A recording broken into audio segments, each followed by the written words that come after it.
मनुष्य के सामने सबसे बड़ा प्रश्न यह नहीं है कि भगवान है या नहीं। सबसे बड़ा प्रश्न यह भी नहीं है कि स्वर्ग है या नरक। सबसे बड़ा प्रश्न है, मैं कौन हूं? तुमने कभी सोचा है कि हम सारी जिंदगी अपने बारे में ही गलतफहमियों में जीते रहते हैं? बचपन से हमें बताया गया तुम्हारा नाम यही है, तुम्हारे माता पिता ये हैं, तुम्हारा धर्म यह है, तुम्हारा देश यह है। लेकिन क्या नाम ही तुम्हारी पहचान है? नाम तो बदला जा सकता है। क्या धर्म ही तुम्हारी पहचान है? धर्म तो परिस्थितियों से तय हो जाता है।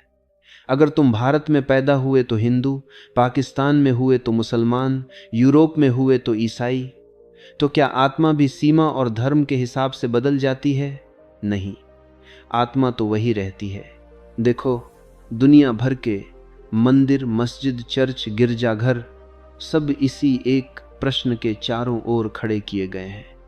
लोग प्रार्थना कर रहे हैं, साधना कर रहे हैं, उपवास कर रहे हैं, लेकिन भीतर यह प्रश्न छुपा हुआ है, मैं कौन हूं? अब सोचो, तुम खुद को शरीर समझते हो, लेकिन शरीर हर पल बदल रहा है। जिसे तुम बचपन में शरीर कहते थे वह अब कहीं नहीं है। जवानी का शरीर और है, बुढ़ापे का शरीर और हो जाता है। फिर भी तुम कहते हो मैं वही हूं। तो यह मैं शरीर नहीं हो सकता। तुम कह सकते हो मैं मन हूं, लेकिन मन भी स्थिर कहां है? सुबह हंसते हो, शाम को रोते हो, कभी क्रोध आता है, कभी प्रेम उमड़ता है।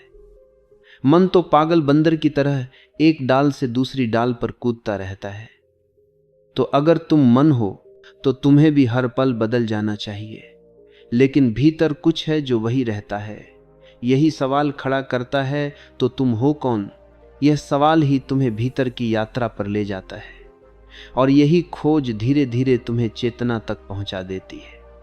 चेतना वह जो हमेशा है, वह जो न बचपन में बदलती है, न जवानी में, न बुढ़ापे में। वह जो हर सुख दुख, हर उतरा आर चढ़ाव के बीच साक्षी बनी रहती है। वही आत्मा है। जब तक आदमी खुद को केवल शरीर मानता है, तब तक उसकी पूरी जिंदगी मृत्यु के डर से घिरी रहती है।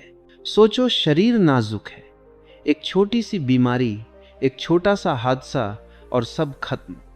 अगर तुम यही मान लो कि मैं शरीर हूं, तो मृत्यु तुम्हें हमेशा पीछा करती रहेगी। फिर जीवन केवल सुरक्षा का खेल बन जाता है। क्या खाएं कि शरीर सुरक्षित रहे, कैसे जिएं कि बीमारी न हो, कैसे बचें कि मौत दूर रहे। लेकिन मृत्यु तो निश्चित है। तुम लाख कोशिश करो, शरीर बचने वाला नहीं। और अगर तुम कहते हो मैं मन हूं, तो भी परेशानी खत्म नहीं होती। मन का स्वभाव ही अस्थिरता है। कभी हंसी आती है, कभी आंसू बहते हैं, कभी गुस्सा उमड़ता है, कभी प्रेम। मन हमेशा बदलता रहता है, जैसे आसमान में बादल आते जाते। अगर तुम मन को मैं मानते हो, तो तुम्हारी पहचान भी बदलती रहेगी। कभी तुम अच्छे इंसान हो जाओगे, कभी बुरे, कभी देवता, कभी राक्षस। तुम्हें कभी चैन नहीं मिलेगा। लेकिन अगर थोड़ा सा ठहर कर, थोड़ी सी सजगता से देखो, तो तुम्हें एक अद्भुत खोज होगी। तुम देखोगे कि शरीर बदल रहा है, मन बदल रहा है, लेकिन कुछ है जो कभी नहीं बदलता। बचपन में भी वह था, जवानी में भी वही है, बुढ़ापे में भी वही रहेगा। जब तुम रोते हो तब भी वह मौजूद है, जब तुम हंसते हो तब भी वह मौजूद है, जब तुम सोते हो तब भी वह गवाही दे रहा होता है। वह है चेतना। यही तुम्हारा असली घर है। शरीर तो जैसे कपड़े हैं जिन्हें तुम पहनते हो और छोड़ देते हो। मन तो जैसे एक उपकरण है जो विचारों के रूप में चलता है। लेकिन चेतना वह तुम्हारी जड़ है, तुम्हारा केंद्र है, तुम्हारा शाश्वत स्वरूप है। याद रखो, शरीर तुम्हारा घर नहीं है, मन तुम्हारा घर नहीं है। तुम्हारा असली घर चेतना है, जहां कोई भय नहीं, कोई बदलाव नहीं, केवल शांति है। चेतना को समझने के लिए तुम्हें किसी ग्रंथ, किसी शास्त्र, किसी गुरु की लंबी व्याख्या की जरूरत नहीं है, क्योंकि चेतना कोई विचार नहीं है, यह कोई सिद्धांत नहीं है, यह तुम्हारा अपना ही अनुभव है। बस थोड़ी देर आंखें बंद करो, शरीर को ढीला छोड़ दो और भीतर देखना शुरू करो। तुम पाओगे विचार आते हैं, कभी योजनाएं, कभी यादें, कभी सपने। फिर वे विचार चले भी जाते हैं, वे स्थायी नहीं हैं। फिर भावनाएं आती हैं, कभी खुशी, कभी उदासी, कभी डर, कभी गुस्सा। लेकिन थोड़ी देर बाद वे भी बदल जाती हैं। कोई भी भावना हमेशा के लिए नहीं टिकती। लेकिन जरा ध्यान दो, जब विचार आते हैं तब भी कोई है जो उन्हें देख रहा है। जब विचार चले जाते हैं तब भी वही देखने वाला मौजूद है। जब भावनाएं उठती हैं तब भी कोई है जो उन्हें महसूस कर रहा है। जब भावनाएं मिट जाती हैं तब भी वही मौजूद है। यही देखने वाला, यही जानने वाला ही तुम्हारा असली स्वरूप है। वह विचार नहीं है, क्योंकि विचार तो आता जाता है। वह भावना नहीं है, जो मति की सर्वभावना नहीं है, क्योंकि भावनाएं तो बदलती रहती हैं। वह मन भी नहीं है, क्योंकि मन तो उछलता कूदता रहता है। वह जो हर चीज का साक्षी है, वह जो हर चीज को देखता है पर खुद कभी नहीं बदलता, वह है चेतना। और यही चेतना ही तुम्हारी आत्मा है। देखो, यह कोई कठिन साधना नहीं है। यह तो अभी इसी क्षण तुम्हारे भीतर उपलब्ध है। अभी तुम सुन रहे हो तो सुनने वाला कौन है? अभी तुम समझ रहे हो तो समझने वाला कौन है? अगर तुम थोड़ा गहराई से देखो तो पाओगे तुम वह शरीर नहीं जो बाहर बैठा है, तुम वह मन नहीं जो विचार कर रहा है, तुम वही हो जो सबको जान रहा है। यह जानने वाला न कभी पैदा होता है न मरता है, वह शाश्वत है, अमर है। और जब एक बार तुम इसे पहचान लेते हो तो तुम्हें किसी और पहचान की जरूरत नहीं रहती। तुम्हारा नाम, तुम्हारा धर्म, तुम्हारा समाज, तुम्हारी सफलता सब झूठी पहचाने हैं। तुम्हारी असली पहचान सिर्फ यही है, तुम चेतना हो। लोग आत्मा को खोजते हैं जैसे कोई चीज खो गई हो, जैसे किसी का चश्मा खो गया हो और वह हर जगह ढूंढ रहा हो, कभी मेज पर, कभी बिस्तर पर, कभी किताब के अंदर। लोग सोचते हैं कि आत्मा भी कहीं शरीर के भीतर छुपी होगी, जैसे दिल में या दिमाग में या किसी खास जगह पर। लेकिन यह खोज ही गलत दिशा में है। आत्मा कोई वस्तु नहीं है, वस्तु हमेशा बाहर होती है। तुम पत्थर को छू सकते हो, पानी को पकड़ सकते हो, फूल को सूंघ सकते हो, लेकिन आत्मा को तुम न छू सकते हो, न पकड़ सकते हो, न देख सकते हो। क्यों? क्योंकि आत्मा वस्तु नहीं है। आत्मा तो तुम्हारा ही होना है। वह तो तुम्हारी उपस्थिति है। जैसे दीपक जलता है तो प्रकाश अपने आप फैलता है। तुम दीपक को छू सकते हो, लेकिन प्रकाश को छू सकते हो क्या? प्रकाश तो केवल अनुभव किया जा सकता है। वैसे ही शरीर एक दीपक है, लेकिन जब जीवन का दीपक जलता है तो चेतना की रोशनी चारों ओर बिखर जाती है। तुम चेतना को पकड़ने की कोशिश करते हो, लेकिन जैसे ही तुम पकड़ने की कोशिश करते हो वह हाथ से फिसल जाती है, क्योंकि पकड़ना वस्तु के लिए है और चेतना वस्तु नहीं है, वह तो तुम्हारी ही प्रकृति है। क्या तुम्हें कभी यह सवाल करना पड़ता है कि क्या मैं हूं? नहीं। होने का अनुभव तो हमेशा है। तुम हो, यही सबसे बड़ी सच्चाई है। पर यह होना ही आत्मा है। जब तुम कहते हो मैं हूं, तो यही मैं हूं आत्मा की सबसे पहली झलक है।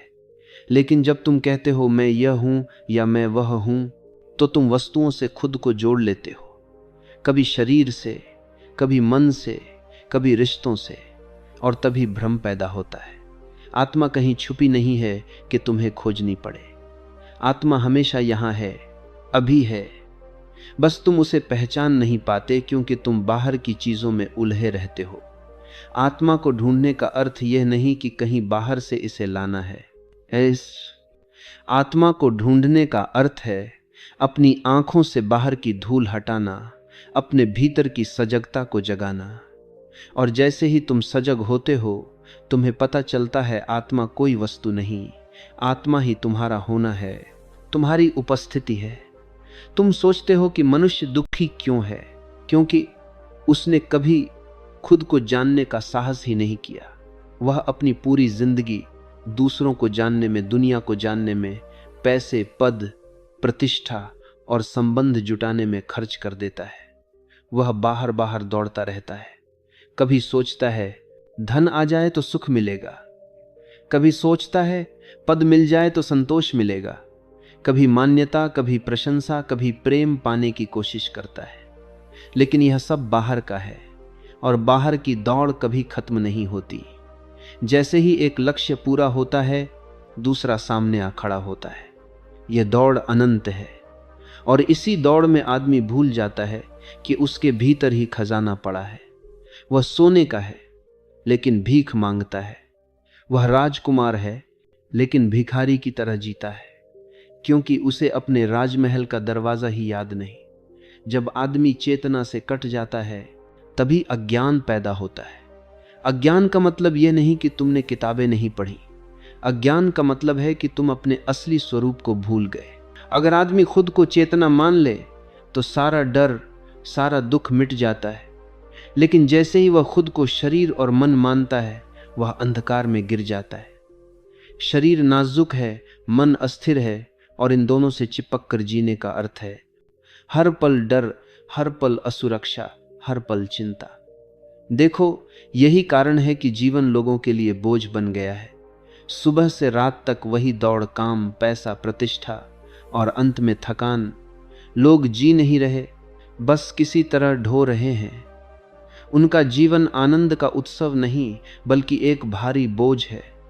यह बोझ इसलिए है क्योंकि भीतर का प्रकाश बुझा हुआ है।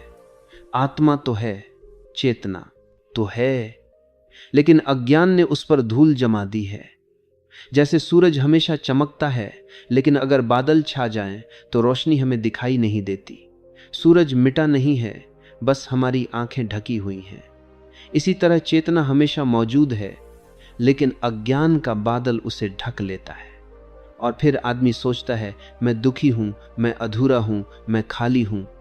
मनुष्य ने आत्मा को कहीं बाहर खोजा, मंदिरों में, तीर्थों में, शास्त्रों में। लेकिन आत्मा बाहर नहीं है, आत्मा तुम्हारे भीतर है, और उस तक पहुंचने का द्वार है सजगता। तुम सोचते हो आत्मा कोई रहस्यमयी वस्तु है, कोई चमत्कार है, लेकिन आत्मा कोई वस्तु नहीं है।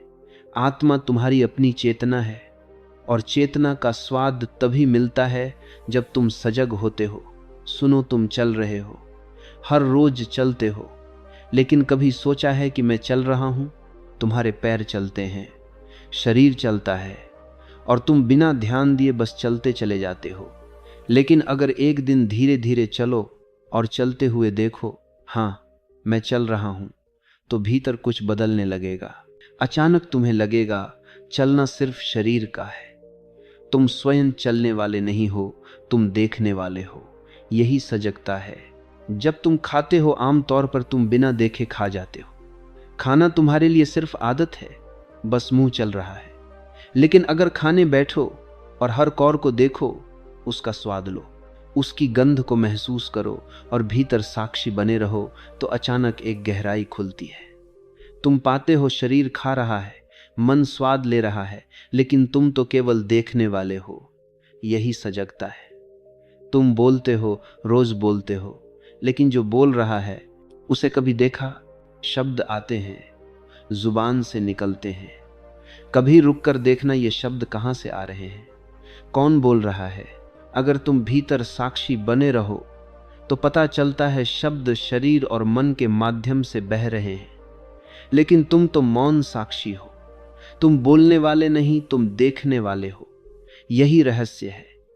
सजगता ही आत्मा का द्वार है। तुम जो भी करो उसमें सजगता ला दो। चलो, सजग होकर चलो। खाओ, सजग होकर खाओ। सोचो, सजग होकर सोचो। और फिर देखना, धीरे धीरे एक अद्भुत अनुभव होता है। तुम्हें एहसास होगा, मैं शरीर नहीं हूं, मैं मन नहीं हूं, मैं सिर्फ चेतना हूं। और जैसे ही यह अनुभव घटित होता है, जीवन की दिशा बदल जाती है। फिर बाहर दौड़ने की जरूरत नहीं रहती।